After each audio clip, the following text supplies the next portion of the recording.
Yan o.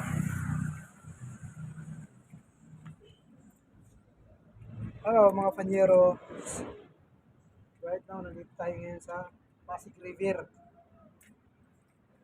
Ito yung kulay na papuntang Divisoria na pinaganda nung panahon ni Isko.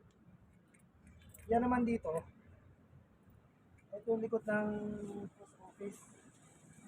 Maraming tumatambay dyan mga panyero. Kasi pagsabog ng gabi, maganda yung view. Tapos, nasa ilog pa. Oh, napakatahimik, maganda itong lugar na ito.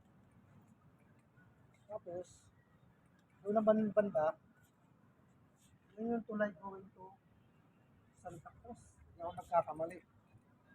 Ito namang tulay na ito. Ito yung pa Divisoria, Binondo. Okay dito guys, palamig-lamig paggabi.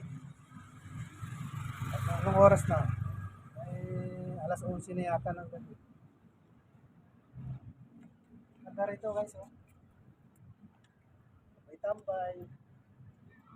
Hindi naman gaano mabaho yung amoy ng ilog. Hindi katulad ng mga unang mga panahon pa na hindi nalilinis. Mabaho yung amoy. Pero as of now, ano na siya. So kaya na yung amoy niyang amoy.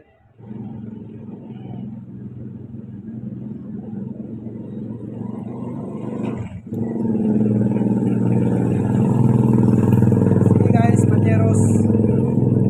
Babos.